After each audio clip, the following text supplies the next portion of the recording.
feeling conscientious, not to mention at 18 with my rights reserved. Going down too deep for mainstream, get your life preserved. Prestige, not for me, but to uplift my little brothers who are sleeping in concrete floors today in America. People who are living on welfare, people who can't eat, people who don't know no knowledge of themselves, people who don't have no future. I want to win my title and walk down the alleys, sit on the garbage can with the wine heads. I want to walk down the street with the dope addicts. Hey, man, pay attention, man. I mean, listen up, man. It's the Microphone Masters, man. DubCNN.com, man. You hear me? It's your boy Dory Rock, a.k.a. Mean Doe Green, but really known as Kahali. Spell it correctly. One.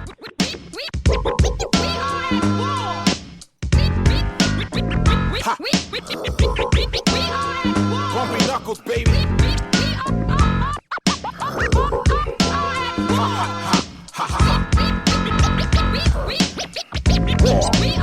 Let's rock. I spit the G-style verse. In my prime, I'm still rhyming. Gangster with my rhymes while y'all niggas act 21. I stand firm as an OG. Plenty guns and more smarts, throw darts. I'm built on bumps and bruises. Bump losers is what y'all losers news is. But I got a different forecast, you bastard. I'm well trained in keeping it blasted. Got knowledge from Muhammad, Noah. Pure for sure, and shorty dog pumping shells through your door. Hands up like the party is rocking, we in your pocket. Cause it all is free shit, it's time to stop it. I used to beat a bootlegger to death, now I gotta send a legal letter. I think the fans ought to treat me better. These rap niggas say bump ain't a top 5. Well fuck you, your top 5 and they slut wives.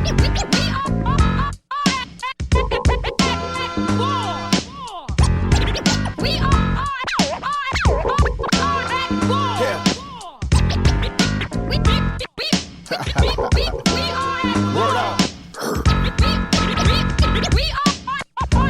Keep rocking.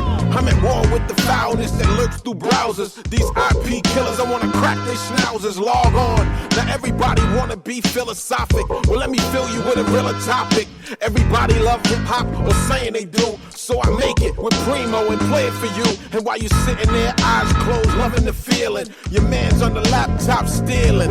That's like a kick in the groin piece. The fan thief, the sound bite.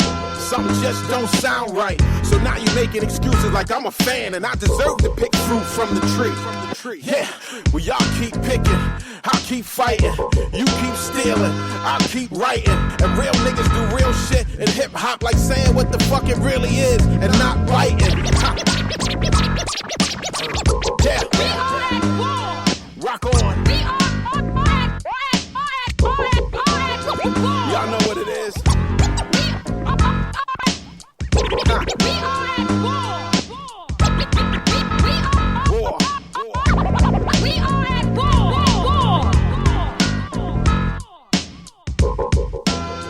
What's going on, everybody? This is J Love with Microphone Masters Radio Show. If you're interested in maybe sponsoring a segment or having a commercial play to reach your potential customers, because they're listening, why don't you hit me up? MikeMastersRadio@gmail.com. Again, that's MikeMastersRadio@gmail.com.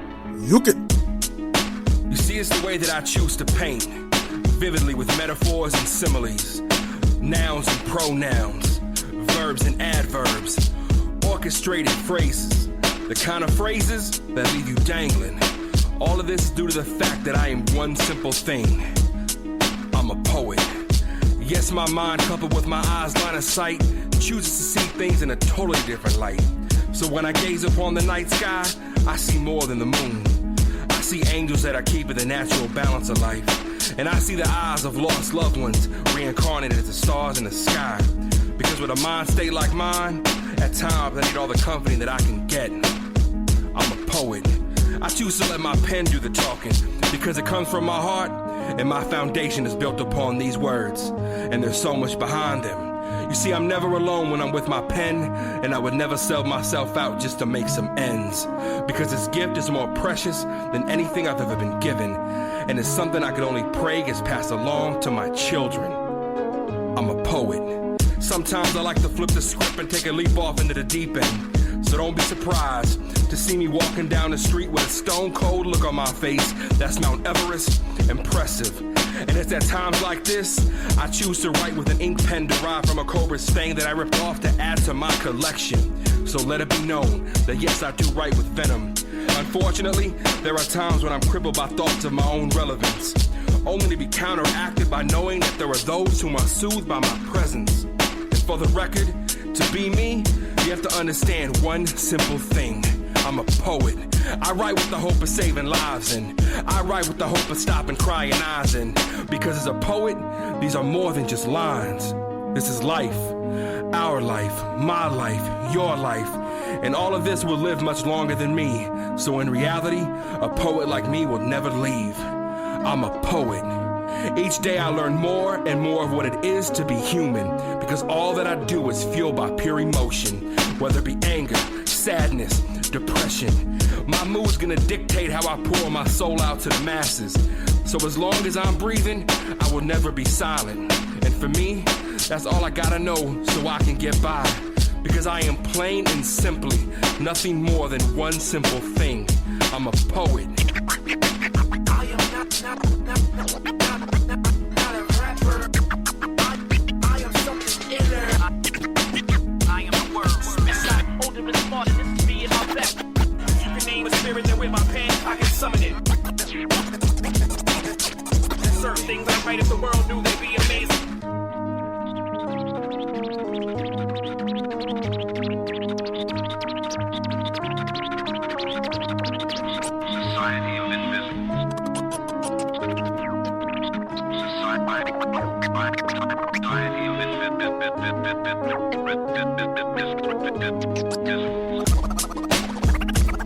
My tongue is power, it thrills women, kills demons.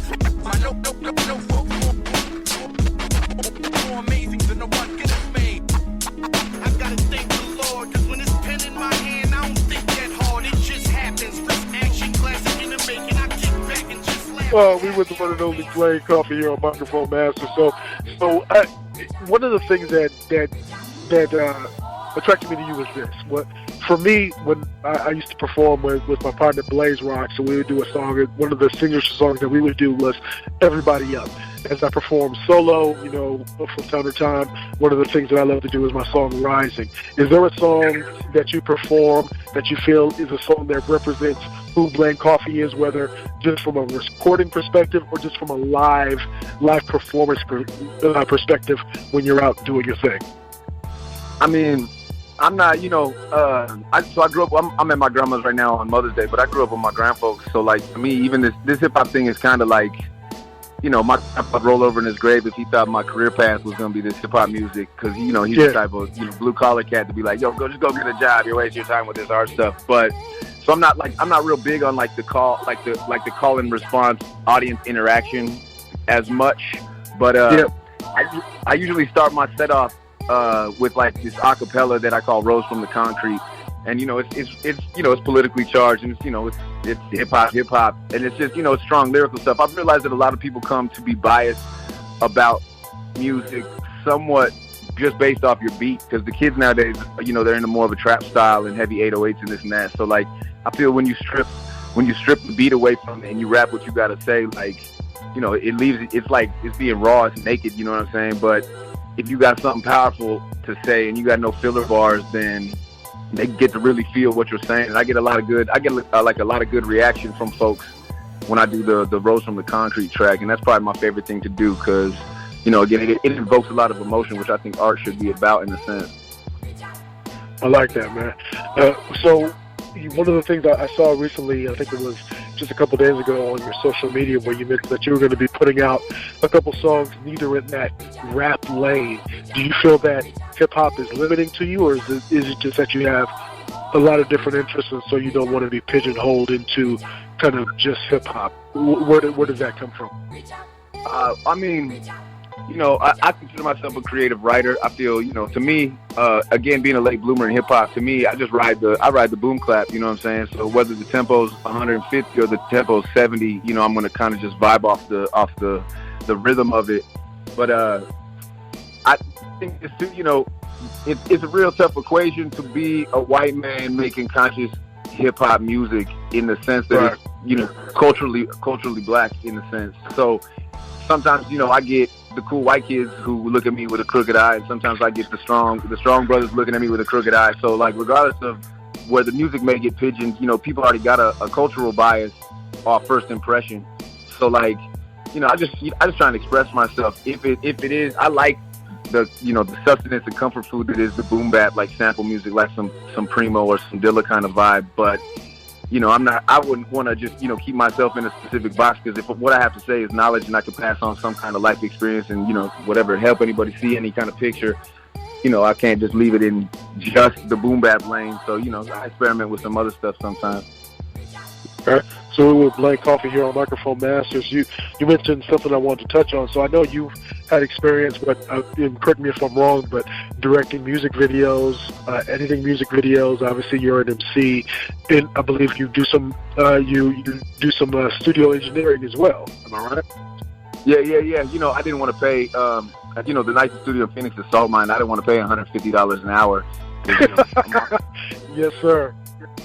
So, you know, I took it upon myself to try and learn how to mix and engineer. You know, about 10 years ago, I traded, you know, I bartered and got myself a little M-Box, and then I started trying to learn Pro Tools and whatnot. And then, you know, I realized that even if whatever aspirations I had musically may not be achieved, I could still be of value to the scene by, you know, applying myself to music and to mixing and whatnot and helping out the community in that sense. Plus, you know, I could make a living off of it. So I got into audio engineering just because I didn't want to pay Salt Mine prices. And I mixed some big tracks in the city. I mixed some of Sincerely Collins' first tracks.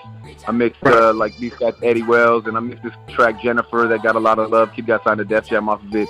And the funny thing is, though, like, I think that people are so competitive in the hip-hop realm, sometimes I think they're afraid of me in the sense that they might think that I'm not going to give them 100% of my effort in a competitive sense, which I wouldn't do. You know, I want my product to shine regardless, like whether it's engineering or videos. So I don't have a lot of clientele, even though I've got records that have hit the radio, and people don't want to pay me $30 an hour. So I eventually moved on and started doing video, again, in the same sense as maybe I could do the video for myself. But the funny thing was, with no track record and no nothing, I had people in line trying to give me $500, $600 for music videos, and I was like, oh, y'all don't want the mixing and engineering, but y'all will get the videos. So it was a gradual progression. We know that, as crazy as it is, back in the day, the producer used to be an intricate piece to the artist's persona. Yes, sir.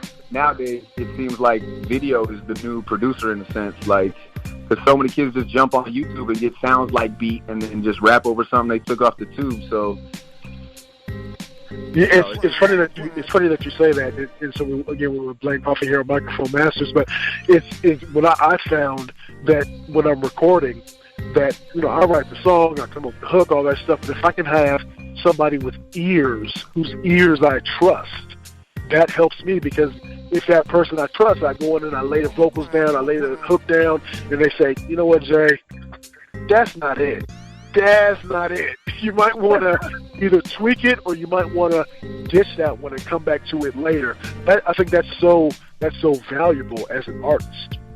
No, it's definitely, you know, it's hard sometimes to see outside of our own bubble when we're inside of our bubble. So having, you know, a second set of ears or ears you can trust, just give it a second listen is definitely crucial. It's you know, it's part of the creation. I know we create for ourselves a lot, or we create for other people a lot, but like, you still got to have a squad, man. We compete with squads every day, whether it's politics and the Democrats and Republicans, or it's police gang, or whatever it is. Like, businesses are squads. So, like, to think that you could tackle this whole thing completely and utterly solo dolo that's a daunting task. So it's always good to have an extra set of ears involved in what you got going on. I like that, man. So leave me with this. So again, we're with Blank Coffee. So tell us, don't have to have you back, man, because I like this conversation. So let folks know how they can stay in touch with you, what music that you have either out now or that they can be checking for. So let them know how to stay in touch with Blank Coffee. Yeah, I mean, I'm on all the social networks. Blank Coffee, BLAINE, coffee like the drink. That's my government name. You know, I'm working on State of the Arts Volume 3, which is another, like, classic hip-hop, conscious message, collaborative concept. It'll probably be out in the next couple months. I put out a single called Good Dope. It's on my YouTube. Good Dope being... I like that. I like that. It's tight, too. Yeah, music is the dope. It's the good dope, you know what I'm saying? Like, but I'm also working on a contemporary project with my homie Arza. It's a lot of, you know, current beats, bigger bass, trap style. I still got conscious message in it. But it's just not as flashy. Obviously, I'm not driving a Rolls Royce or nothing like that. But it's, you know, it's more modern in the sound of the production. And then I'm also working on right now a side project called Woofer Huffin', with a producer